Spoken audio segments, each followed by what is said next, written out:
할렐루야. 함께하는 교회 주일 예배, 오늘도 온라인으로 함께 하시는 우리 성도 여러분들, 또 가족 여러분들 주님의 이름으로 환영하고 축복합니다.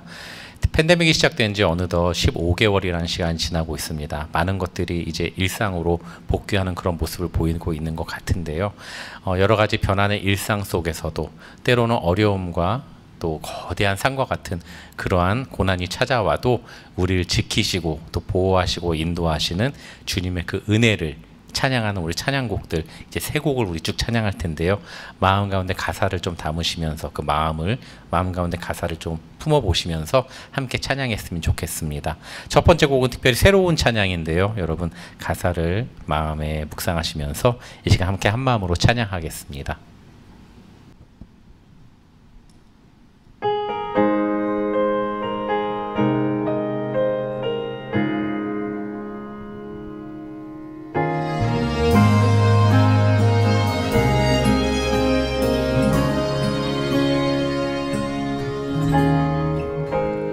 모든 것 아시는 주님,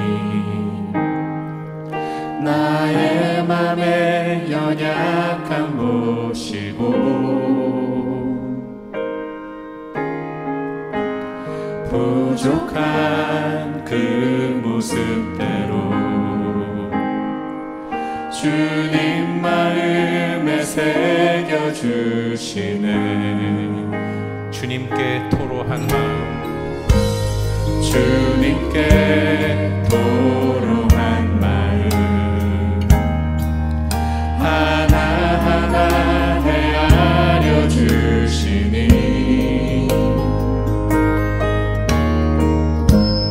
그 마음 그 아픔들을 주님 손으로 품어주시네. 거친 길을 걸어갈 때도 험한 산이 앞을 막아도 빛 되신 주님의 두 손이 나를 붙드네.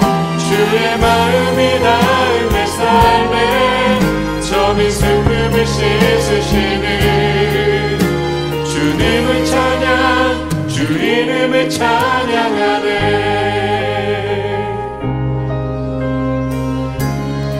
주님께 토로한 마음,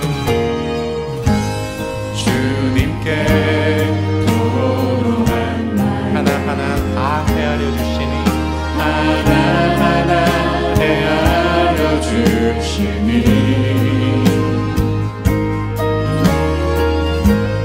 그 마음 그 아픔들을 주님 손으로 품어주시네. 거친 길을 걸어갈 때도 거친 길을 걸어갈 때도 험한 산이 앞을 막아도 이 대신 주님의 두 손이 나를 붙드네. 주의 마음이 닿은 내 삶에 저민 슬픔을 씻으시니 주님을 찬양, 주 이름을 찬양하네. 거친 길을 걸어갈 때도 험한 산이 앞을 막아도 빛 되신 주님의 두 손이 나를 붙드네. 주의 마음이 닿은 내 삶에 저민 슬픔을 씻으시니 주님을 찬양, 주 이름을 찬양하네.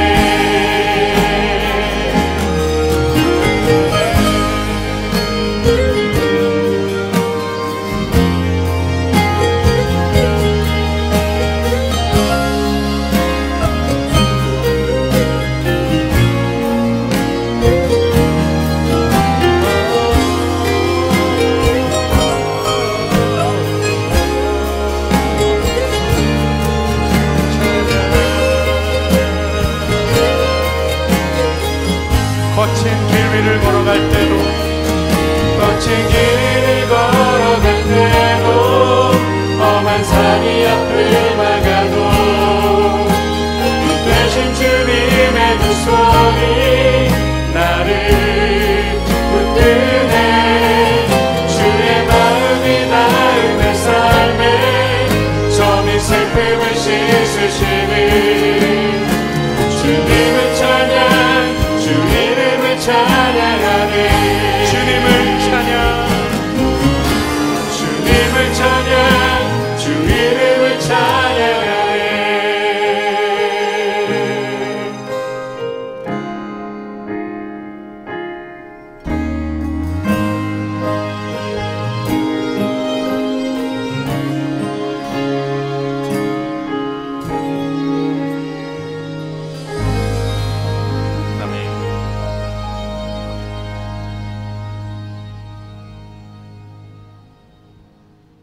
산을 넘어 언곡에 가도 빛 가운데로 걸어가면 주께서 항상 지키시기로 약속한 말씀 변치 않네. 하늘의 영광 하늘의 영광 하늘의 영광 나의 맘속에 차고도 넘쳐 할렐루야를 힘차게 불러 영원히 주를 찬양하리.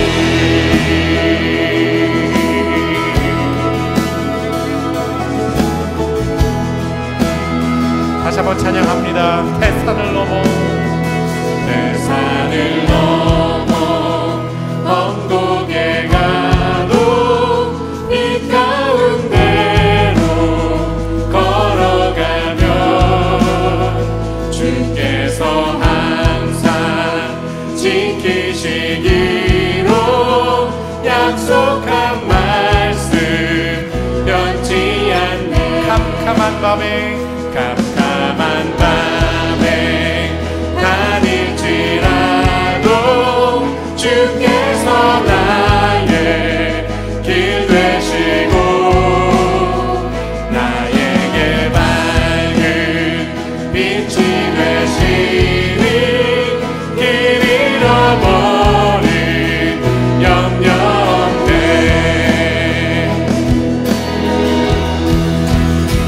하늘의 영광 하늘의 영광 나의 맘속에 차고도 넘쳐 할렐루야를 힘차게 불러 영원히 주를 찬양하리. 하늘의 영광 하늘의 영광 하늘의 영광 나의 맘속에 차고도 넘쳐 할렐루야를 힘차게 불러 영원히 주를 찬양하리.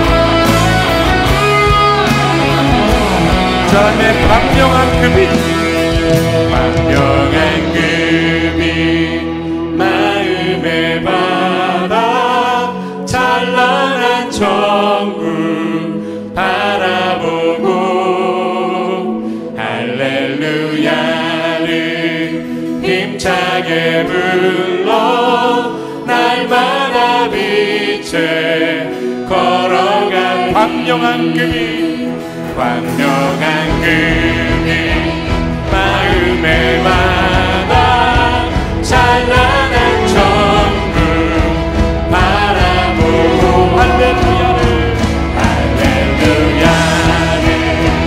힘차게 불러 날마다 빛에 걸어가리.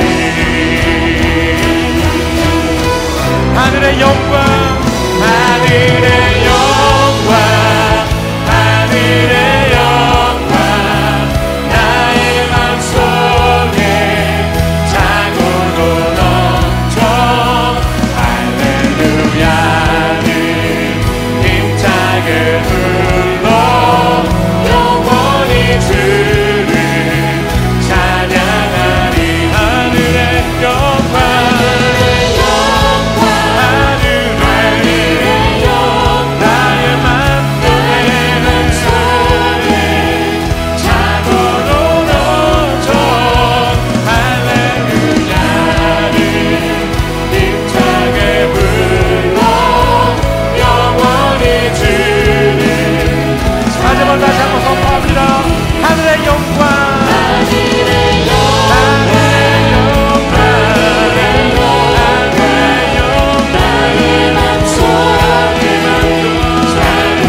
나의 여호와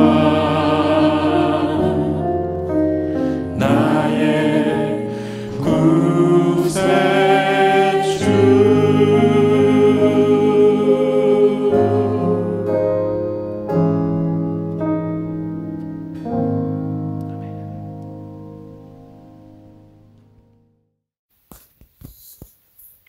주님, 오늘도 주님과 함께 할 수 있는 이 시간을 허락해 주셔서 감사합니다. 주님과 만나는 이 시간이 우리에게 복이고 하나님과의 통함을 허락해 주심에 감사합니다.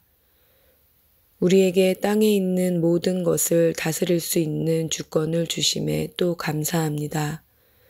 주님의 지혜로 그 주권을 올바르게 사용할 수 있도록 허락해 주시옵고 주님의 선한 생각으로 선한 길을 갈 수 있게 함께 동행하여 주시옵소서. 믿음으로 거듭나는 삶에 언행일치의 역사를 경험하게 해 주시옵고 온전히 주님과 제가 하나가 되어 크리스찬으로 삶이 복이라는 것을 잊지 않게 해 주시옵소서. 주님, 우리는 우리의 힘으로 아무것도 할 수 없는 나약한 존재임을 고백합니다. 하나님께서 우리를 통해 계획하신 일이 너무 많은데 그것을 무시하고 세상의 계획으로만 살려 한 것을 고백하고 회개합니다. 주님의 거룩하고 아름다운 계획이 우리를 통해 성령님의 도우심으로 이 나라가 주님의 향기가 가득하기를 소망합니다. 세상의 빛과 소금의 삶을 사시는 유형선 목사님을 축복하여 주시옵고 늘 은혜로운 찬양으로 인도해 주시는 김 목사님, 북한의 복음을 위해 부름받으신 선교사님, 보이지 않는 곳에서 헌신하시는 여러분들 사역 잘 감당할 수 있게 축복에 축복을 더하여 주시옵고 늘 그 자리에 계셔 주시는 주님을 생각하며 사랑하는 우리 주 예수 그리스도 이름으로 기도드렸습니다. 아멘.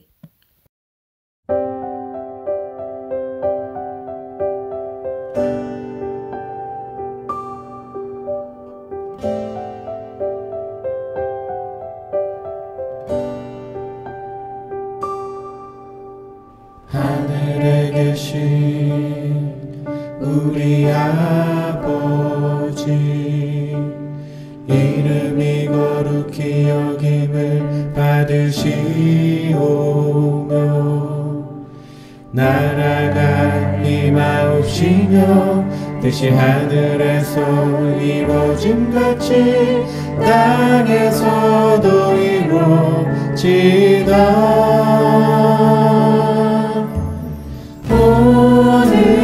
오늘날 우리에게 일용할 양식을 주시고 우리가 우리에게 죄진 자를 용서한 같이 우리의 죄를 사하여 주소서. 우리를 시험에 들게 하옵시고 다만 악에서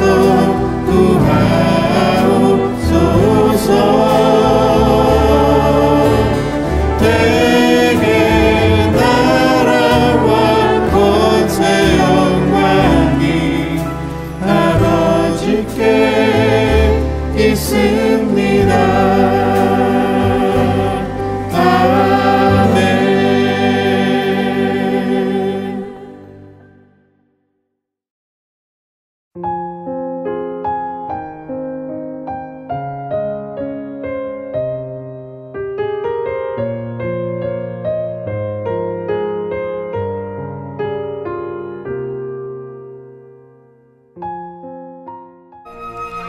이 때문에 하나님께서 그들을 부끄러운 욕심에 내버려 두셨으니 곧 그들의 여자들도 순리대로 쓸 것을 받고 영리로 쓰며 그와 같이 남자들도 순리대로 여자 쓰기를 버리고 서로 향하여 음욕이 부릴 듯하며 남자가 남자와 더불어 부끄러운 일을 행하여 그들의 그릇됨에 상당한 보응을 그들 자신이 받았느니라. 또한 그들이 마음에 하나님 두기를 싫어하며 하나님께서 그들을 그 상실한 마음대로 내버려 두사 합당하지 못한 일을 하게 하셨으니 곧 모든 불의, 초악, 탐욕, 악의가 가득한 자요, 시기, 살인, 분쟁, 사기, 악독이 가득한 자요, 수군수군하는 자요, 비방하는 자요, 하나님께서 미워하시는 자요, 능욕하는 자요, 교만한 자요, 자랑하는 자요, 악을 도모하는 자요, 부모를 거역하는 자요, 우매한 자요, 배약하는 자요, 무정한 자요, 무자비한 자라. 그들이 이 같은 일을 행하는 자는 사형에 해당한다고 하나님께서 정하심을 알고도 자기들만 행할 뿐 아니라 또한 그런 일을 행하는 자들을 옳다 하느니라.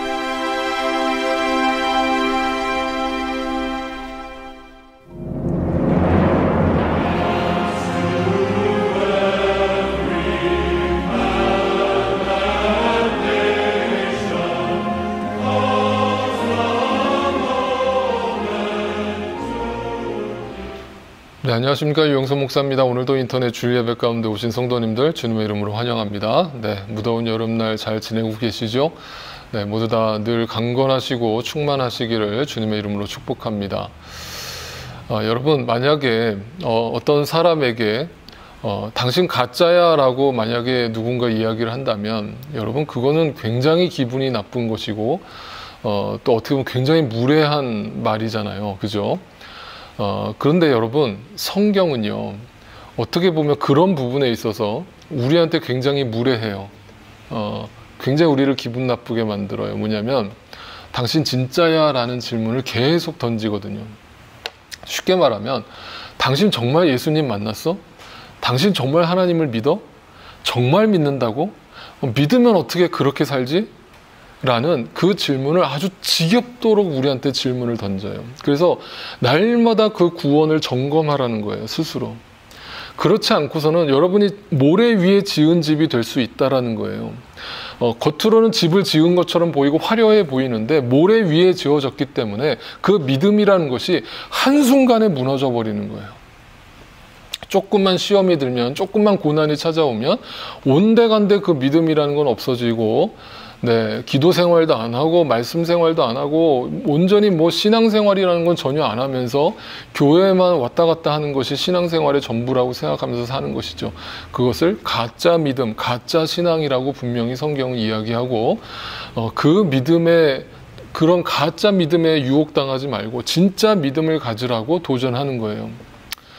제가 이제 목사이기 때문에 어떤 분들한테 이렇게 질문을 성도님들한테 종종 던져요. 여러분은 어떻게 구원을 받으셨어요? 여러분은 어떻게 교회 나오시게 되셨어요?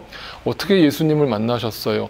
구원의 확신과 관련된 질문이잖아요. 그럼 대부분 그 나오는 대답이 비슷해요. 뭐라고 대답을 하시냐면, 목사님, 제가 너무 고난 중에 있었는데 너무 마음에 상처가 많았는데 교회에 와서 그 말씀을 통해 위로를 받았어요. 그 하나님의 위로를 경험하고 제가 하나님을 만났어요. 또는 이제 어떤 기적적으로 자기가 어떤 병이 걸렸었는데 그 병을 고침받아서 그 기적 가운데 하나님을 만났어요. 또 좀 심지어는 어떤 분들은 와이프가 하도 성화를 해서 마지못해 교회를 나왔어요. 그리고 또 어릴 때부터 그냥 부모님 손잡고 교회를 다니다 보니까 그냥 습관이 돼가지고 교회를 다니게 됐어요. 이런 식으로 얘기하시는 분들이 대다수예요. 그런데 다 좋아요. 저는 그거를 다 부정하는 게 아니에요. 그런 식으로라도 분명히 교회에 나오게 된 것은 우연은 아니에요. 그것도 하나님의 방법이에요. 그런데 중요한 건 구원의 확신에 대해서 묻잖아요. 그러면 뭐 한 가지가 더 나와야 되거든요. 단지 그냥 위로를 받아서 하나님을 만났다라고 얘기하는 것은 정답은 아니에요. 왜냐하면 그렇게 따지면 어느 종교든지 가서 위로만 받으면 다 그 종교를 믿을 거예요? 네? 그러면 저 불교를 가도 위로를 받잖아요. 네? 저 힌두교, 이슬람, 유대교 어느 종교든지 위로를 주지 않는 종교가 어디 있어요? 인간적으로, 심리적으로 종교라는 것의 근본적인 힘이 사람에게 위로를 주는 것이고, 그 위로를 받으려고 많은 사람들이 교회 어떤 종교 시설을 찾아가잖아요. 만약 기독교의 진리가 그런 것의 목적이 있다면 그걸 하나님을 만났다라는 근거로 삼는다는 것은 근본적인 이유가 안 된다는 거예요. 그래서 여러분 저는 이렇게 질문을 드려요. 기독교의 진리는요, 단지 우리가 위로를 받자, 이 땅에서 위로를 받자, 또는 이 땅에서 복을 누리자, 또는 이 땅에서 좀 더 착하게 살자, 남들보다 좀 정직하게 살자 라는 취지에서 만약에 기독교의 진리를 여러분이 이해하고 받아들이고 있다라면, 네, 여러분 그게 진짜 가짜 믿음이라는 거예요. 그런 기독교는 없다는 거예요. 그런 기독교를 성경에 가르친 적이 없다는 거예요. 또한 저도 여기서 여러분 그런 기독교를 가르친 적이 없어요, 여러분한테. 여러분 진짜 기독교에 대해서 말씀드릴게요. 기독교는요, 너무나 불쾌하게, 무례하게 우리한테 계속 질문을 던지는 게 있어요. 그게 뭐냐면, 당신은 누구인가예요. 너는 누구야? 나는 누구인 줄 알고 있어? 나라는 존재에 대해서 정말 알고 있어? 그리고 그걸 정말 고백했어? 라는 거예요. 그런데 대부분 사람들이 그거를 알고는 있어요. 머릿속으로 알아요, 알아요. 하도 귀가 따갑게 들어서 맞아요, 알아요. 그리고 제 안에 양심이 있어서 제가 그렇게 떳떳하지 못하고 또 죄인이라는 말이 어느 정도 동의하고 동조해요. 이렇게 생각은 해요. 그런데 뼛속 깊이 그 고백이 나오지 않는 거예요. 그 뼛속 깊이 그 고백이 나오지 않고 자기 부인이 나오지 않는 경우에는 뭐냐면요, 자기 의가 아직 펄펄 살아있어요. 이 얘기를 잘 들으세요. 그래서 근본적인 이유는요, 날마다 우리가 회개에 이뤄야 되고 정말 그 구원의 확신에 이르는 사람은요, 자기가 어떤 존재인지에 대한 자기 인식이 분명해야 되거든요. 그게 앞에서 사도 바울이 얘기했던 파울로스와 둘로스의 의미라고 했잖아요. 어떻게 하면 그리스도의 종이 되었는가? 나는 어떻게 하면 지극히 작은 자가 되었는가? 죄인 중에 괴수가 되었는가에 대한 고백이 전제가 되어야만 여러분의 생각이 바뀌고요, 여러분의 가치관이 바뀌어서요, 여러분의 행동과 말이 바뀌는 거예요. 만약에 그 인식을 갖고 있는 사람이요, 누군가를 함부로 정죄하고요, 누군가를 함부로 판단하고요, 누군가를 용서하지 못하는 삶을 여전히 살고 있다면요, 네, 정말 자기 부인에 이르는 사람인지를, 십자가에 죽은 사람인지를 스스로 질문을 해봐야 해요. 그래서 성경은요, 오늘도 우리에게 질문을 던져요. 여러분은 누구예요? 여러분의 실체는 뭐예요? 라고 질문을 던지는 거예요. 여러분, 근데 인간의 욕망은요, 인간의 죄성은요, 끊임없이 나는 누구인가라는 그 질문을 감추려고 해요. 그래서 여러분, 그 요한복음에 보면 가늠하다가 현장에 붙잡혀온 그 여인에게 많은 사람들이 둘러싸여서 율법적으로 저 여인은 죄를 저었으니까 저 여자는 돌로 쳐서 죽여야 마땅합니다라고 예수님한테 정죄를 하잖아요. 그런데 예수님이 던지신 대답은 뭐예요? 너희 중에 죄 없는 자가 돌로 치라는 거잖아요. 그 말은 뭐냐면, 그 돌을 들고 있는 사람의 마음을 한번 생각해 보세요. 그건 뭐냐면, 쟤는 눈에 보이는 죄를 졌기 때문에 쟤는 죄인이고, 그 돌을 던지려고 하는, 정죄를 하려고 하는 나는 저 사람보다는 깨끗한 사람이야 라는 전제가 깔려 있잖아요. 그런데 예수님의 전제는 뭐예요? 그래, 저 여자가 죄를 진 거 맞지. 근데 너는 어때? 너는 저 여자보다 깨끗하다고 말할 수 있어? 겉으로 보여지는 거 말고 사람들은 속일 수 있어도 하나님은 못 속일걸? 그 질문을 던졌을 때 우리의 그 자기 부인을 가로막는, 아닌 척, 깨끗한 척, 괜찮은 척 살아가고 있는 그 껍데기를 벗겨버리는 그 예수님의 한마디로 얘기하면 뭐예요? 회개하라는 거거든요. 너는 누구야? 너는 어때? 너는 과연 누구를 정죄할 자격이 있어? 네가 누군데? 라는 그 질문을 우리한테 강력하게 던지면서 거기에 대해서 온전히 응답하라는 거예요. 근데 듣기 싫다는 거예요. 그 질문을 듣기 싫다는 거예요. 기분 나쁘다는 거예요. 그냥 적당하게 위로받고 끝내자는 거예요. 그냥 나 착하게 살려고 노력할 테니까, 많은 사람들 도와주면서 기부하면서 적당하게 살 테니까 내가 누구인지에 대해서 전혀 더 이상 묻지 마세요라고 자기를 자꾸 덮어버리는 거예요. 거룩한 척, 깨끗한 척 하면서 살아가는 거죠. 네, 그것이 바로 기독교의 핵심이에요. 그래서 기독교의 복음은요, 여러분, 그래서 이 로마서를 여러분 우리가 묵상하잖아요. 이 로마서가 복음에 관련된 책이라고 제가 말씀드렸잖아요. 그런데 우리가 기대했던 복음은 굿뉴스, 기쁜 소식이란 말이에요. 그러면 어떤 분들은 복음에 대해서 목사님이 설명한데 로마서에 대해서 가르쳐 주신데, 그런데 막 기대가 됐던 게 뭐냐면 뭔가 내 안에 위로가 되고 그 복음을 들으면 막 긍정적 에너지가 나오고 뭔가 이 땅의 삶에서 뭔가 평안한 것을 기대했었는데 서론부터 막 무거운 얘기가 나오잖아요. 사도 바울이 복음에 대해서 쓰는데 기쁜 소식에 대해서 막 강조해요. 예수 그리스도가 이 땅에 오셨다라는 건 막 그걸 먼저 얘기해요? 그거 얘기 안 하잖아요. 계속 사도 바울이 로마서 서론에서 우리한테 주장하는 거는 너는 누구야예요. 너라는 존재가 누구야? 너 정말 너가 누구인지 알고 살고 있어? 아니면 그걸 애써 부인하면서 아닌 척하면서 살고 있어? 우리한테 굉장히 무례하고 또 도전적으로 우리한테 질문을 던지는 거예요. 자, 이렇게 봤을 때 그래서 하나님이 이 땅에 우리에게 광야를 허락하시는 거고 고난의 시간을 허락하시는 거예요. 왜?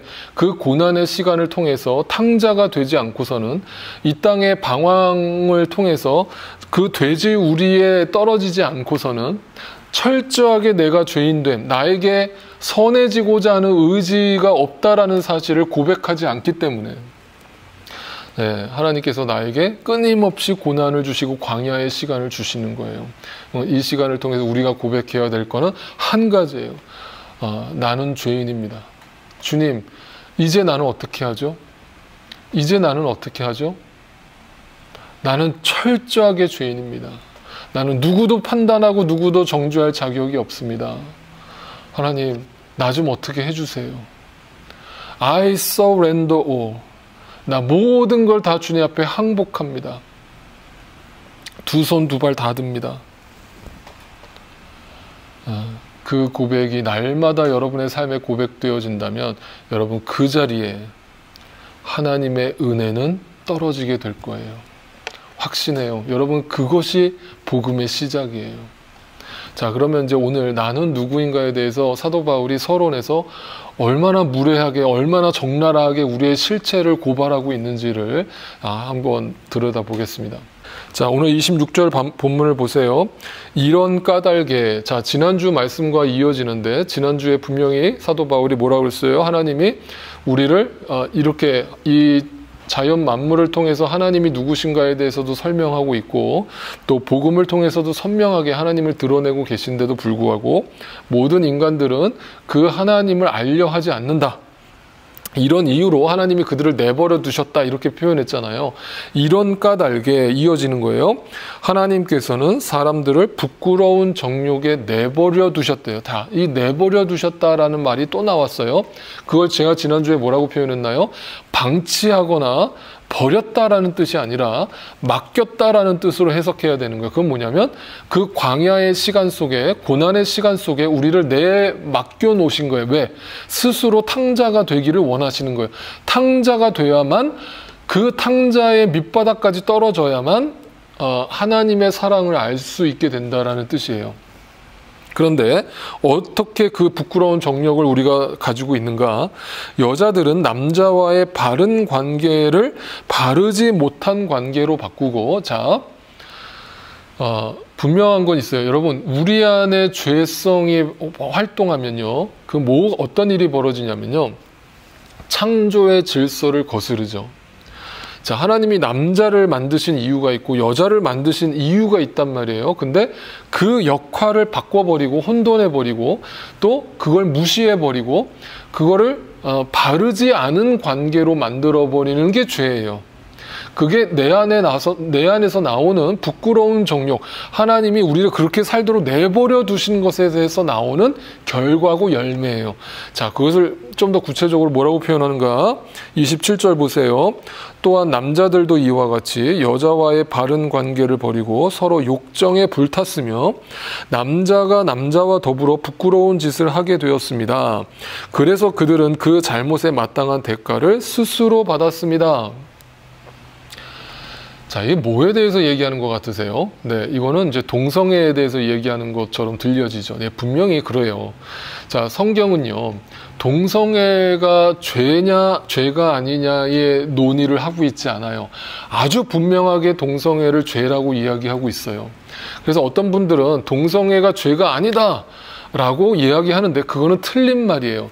그런데 이렇게 얘기하는 건 또 틀린 말이에요. 동성애는 죄인데 동성애만 죄다라고 이야기하는 것은 잘못된 말이에요.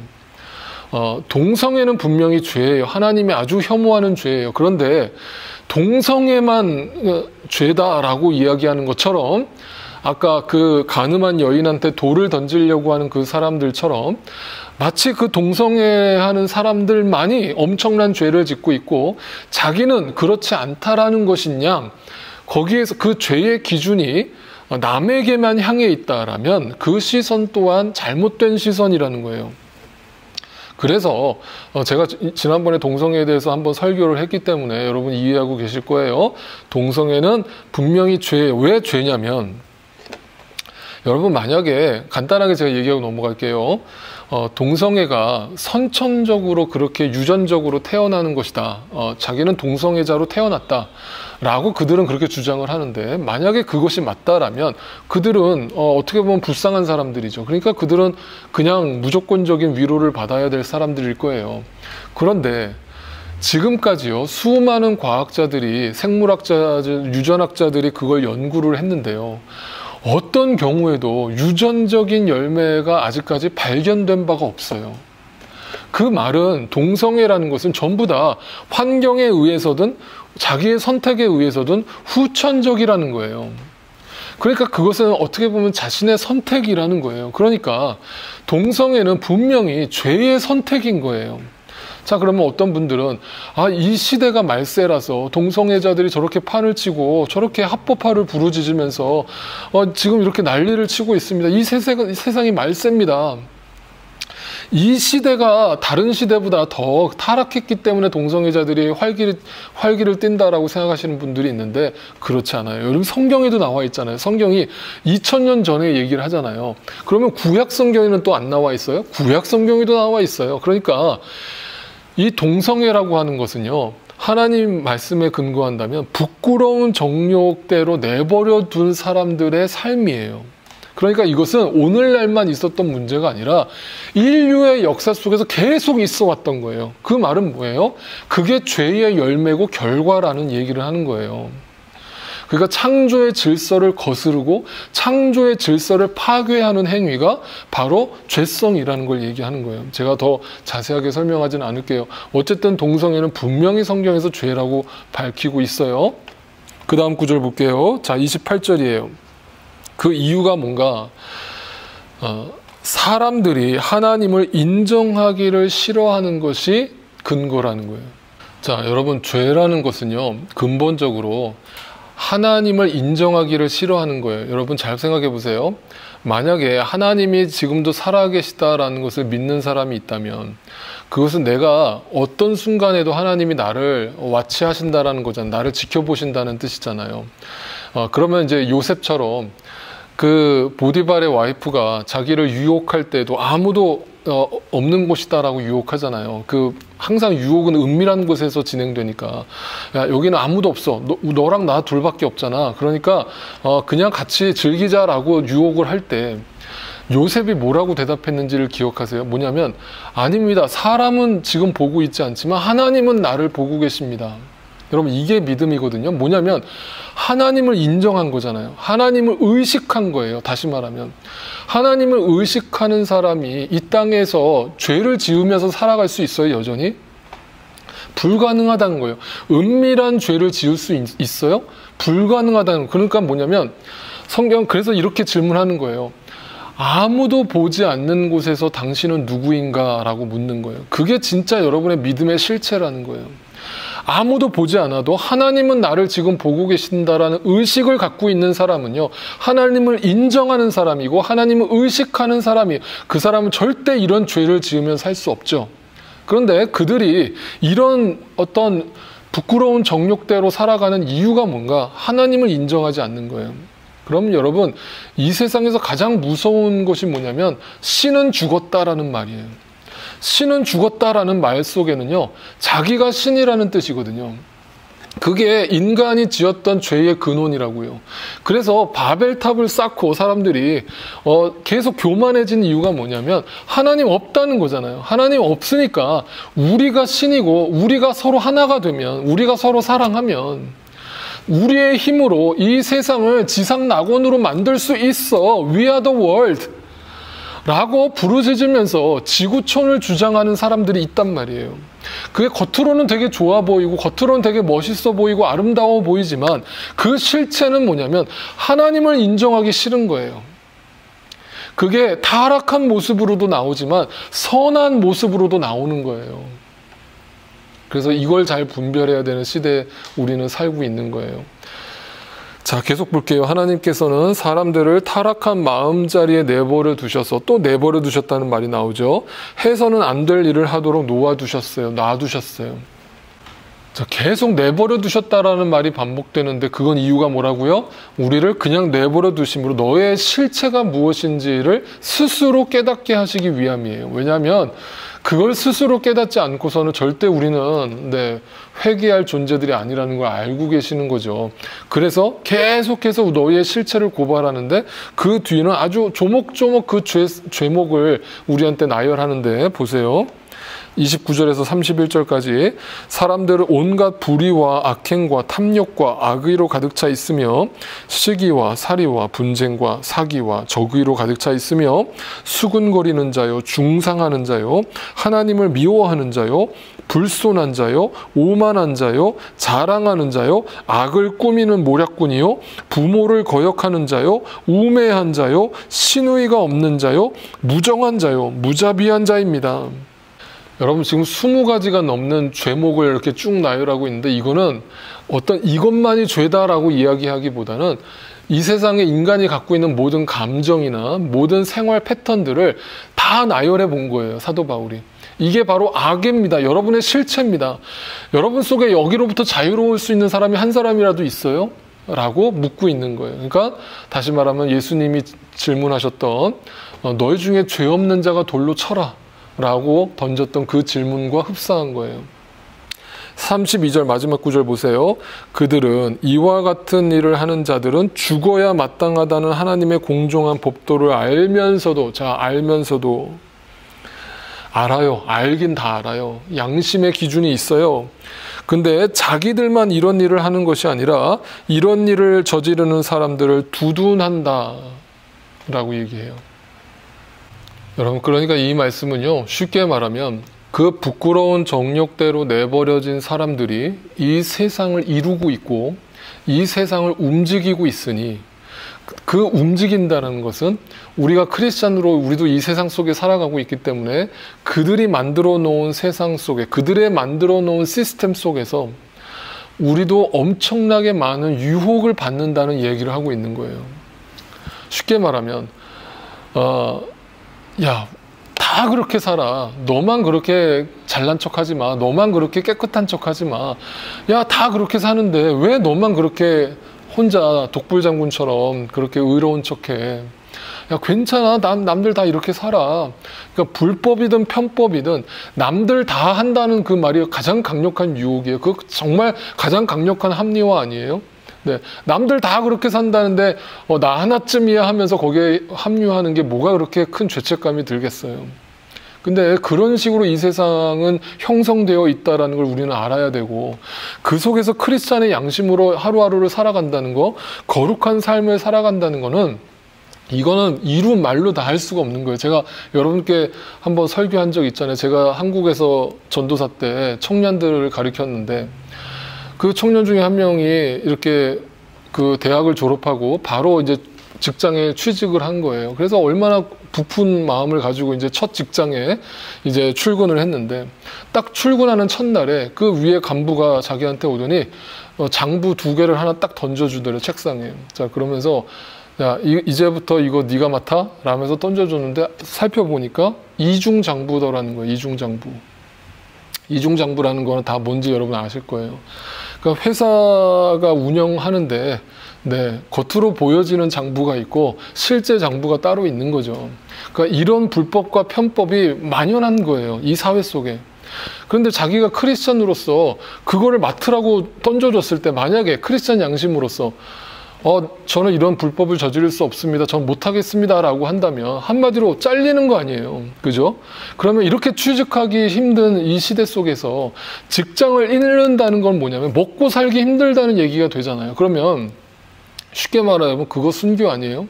순교잖아요. 그럼 저는 그 질문을 저한테 하는 청년에게 말씀으로는 그렇게 도전하지만 당장 그만둬, 당장 사표 던져라고 저는 얘기할 수 없죠. 제가 그 인생을 책임져 줄 수는 없잖아요. 그런데 제가 얘기할 수 있는 건 딱 한 가지예요. 분명한 것은 하나님의 양심을 가지고 어떤 일을 선택했을 때 반드시 하나님은 그것을 책임져 주시고 맡아 주신다라는 거거든요. 저는 그 믿음으로만 도전할 뿐이지, 그러나 그 청년이 고민하는 걸 제가 어떻게 다 이해하겠어요. 그건 실질적인 거잖아요. 그러니까 이 세상은요, 그렇게 움직여지고 있는 거예요. 자기만 그렇게 부끄러운 정욕대로 살아가는 게 아니라 남들도 그 부끄러운 정욕대로 살아가도록 우리를 유혹하는 거예요. 다 이렇게 살아라고 얘기하는 거예요. 여러분, 그래서요, 적당히라는 말이 굉장히 무서운 말이에요. 우리 크리스찬한테는. 그냥 적당히 살아, 적당히 타협하면서 살아, 그 말이 굉장히 무서운 말이에요. 적당히 타협한다는 것은 암묵적인 동의를 한다는 뜻이고, 그 침묵의 결과는 내가 그 유혹에 빠졌다라는 것을 전제하기 때문이에요. 이 세상이 이렇게 돌아가고 있고, 이 세상 속에서 크리스찬으로 살아간다는 게 여전히 쉽지 않아요. 그럼에도 불구하고 성경은요, 하나님의 양심을 가지고 하나님의 의를 믿는 자는요, 반드시 이 땅의 삶에서도 그 의가 나타나야 한다는 것을 역시 도전하고 있는 거예요. 자, 오늘 말씀의 결론이자 이제 로마서 1장의 결론을 내려볼게요. 한마디로 로마서 1장에서는요, 너는 누구인가, 나는 누구인가 라는 그 질문을 우리에게 던지면서 믿음으로 말미암아 의로워질 수 있다라는 그 대전제하에 우리 모두는 다 죄인이다라는 질문을 던지고, 그 말은, 우리 모두가 죄인이라는 말은 우리는 절망적인 존재예요. 우리로부터는 어떤 의도 나오지 않으며 우리로부터는 어떤 온전한 선도 나오지 않는다라는 것을 인정하라는 거예요. 그것이 부끄러운 정욕대로 내버려진 존재라는 뜻이고, 그 내버려진 존재를 그냥 방치하시는 것이 아니라 자신의 아들 예수 그리스도를 이 땅에 죄 가운데 내버리심으로, 우리의 모든 인간의 죄를 그에게 담당시키심으로 그 예수 그리스도를 내버리셔서 우리를 그 악에서, 그 허무함에서, 그 근본적인 부끄러운 정욕에서 우리를 건져주시겠다라는 이 대구원의 계획을 우리한테 발표하시고 우리에게 허락하신 거예요. 그것을 믿느냐는 거예요. 그것을 인정하냐는 거예요. 그것을 받아들이냐는 거예요. 그걸 진짜 믿고 받아들인 자는 이제부터 내가 어떻게 살아야겠냐는 거예요. 그럼 이제 우리한테 두 가지 선택권이 주어지는 거예요. 첫 번째는, 한쪽 다리는 여전히 이 세상에 걸치고 한쪽 다리는 예수 그리스도께 걸쳐서 고난이 올 때마다, 시험이 올 때마다 하나님 나 좀 살려주세요, 나 너무 힘들어요, 나 너무 고통스러워요, 나 좀 어떻게 하죠, 하나님 어떻게 해주세요 라면서 하나님 앞에 그때만 하나님을 찾는, 그러다가 또 하나님이 그 고난을 걷어주시면 또 아무 일도 없었다는 듯이 또 세상의 부끄러운 정욕대로 발을 담그고 양다리를 걸치고 살아가면서 계속 그런 삶을 반복하는 삶을 살아갈지, 두 번째 선택권은 정말 믿음으로 말미암아 의로워질 수 있다라는 이 고백을 진실되게 고백하고, 나로부터는 어떤 의도, 어떤 선행도 나올 수 없다라는 고백을 하고 철저하게 낮아져서 오직 믿음, 그 믿음은 오직 말씀과 기도에 근거한다라는 사실을 믿고 날마다 경건 생활과 그 신앙 생활에 몰두하면서 집중하면서 이 땅의 유혹을 싸워가면서 이겨가면서 나에게 증인된 삶으로 허락하신 이 땅의 사명을 이루어가는 삶을 선택하며 살 것인가, 그 선택권이 여러분에게 주어졌어요. 여러분, 언제든지 선택은 나의 몫이에요. 여러분의 몫이에요. 선택하세요. 그럴 때 하나님께서 여러분이 바른 선택을 했을 때 그걸 통해서 주어주시는 놀라운 은혜와 놀라운 풍성한 복을 경험하게 되실 거라고 저는 분명히 믿어요. 여러분, 제가 정말 좋아하는 성경 구절 하나가 있어요. 여러분한테 하나 마지막으로 소개해 드릴게요. 여러분, 이 시편 34편 10절 말씀인데요. 젊은 사자는 궁핍하여 줄일지라도 여호와를 찾는 자는 모든 좋은 것에 부족함이 없으리로다. 이 젊은 사자가 뭐냐면요, 능력 있는 자예요. 이 세상에서 능력 있고 힘 있고 젊고, 그래서 그 사람이 항상 한결같을 거라고 생각하잖아요. 근데 언젠가 그 사람에게 궁핍한 삶이 주어질 거라는 거예요. 허무해질 거라는 거예요. 언젠가 부족함을 경험하게 될 거라는 거예요. 그런데 여호와를 찾는 자는요, 모든 좋은 것에 부족함이 없으리로다예요. 여러분, 이 죄의 몸, 이 사망의 몸에서 건져주실 수 있는 분은 하나님밖에 없다라는 거예요. 여러분, 삶에 진정한 부족함이 없는 삶을 살고 싶으세요? 그러면 성경은 그 한 가지 답을 제시하는 거예요. 하나님을 찾으라는 거예요. 그 하나님을 찾으면요, 그 하나님이 내 삶에 그 모든 부족함을 채워주실 거라는 거예요. 네, 오직 의인은 믿음으로 말미암아 살게 될 것이라는 거예요. 그래서 이렇게 내버려진 것 같은 나의 삶 가운데서 그 여호와를 찾음으로 온전히 그 부족함이 없음을 날마다 고백하며 살아가시는 저와 여러분의 삶이 되시기를 주님의 이름으로 도전하고 또한 축복합니다. 이제는 우리를 죄와 사망 가운데서 구원하여 주신 예수 그리스도의 놀라우신 은혜와 하나님 아버지의 그 크신 사랑하심과 성령 하나님의 역사하심과 충만케 하심이 나는 죄인입니다, 나는 철저하게 죄인입니다 라며 자기를 부인할 때, 그리고 여호와를 찾을 때 비로소 나의 부족함을 채워주시는 그 주님을 발견하게 되고, 그로 말미암아 그 힘으로, 그 믿음으로 이 세상의 모든 유혹과 이 세상의 풍파 앞에서 그리스도의 양심으로 거룩하게 선택하며 살아가기로 다시금 주 앞에서 결단하고 소망하는 우리 사랑하는 모든 믿음의 식구들의 삶 가운데 이제로부터 영원토록 함께하옵시기를 간절히 축원하옵나이다. 아멘.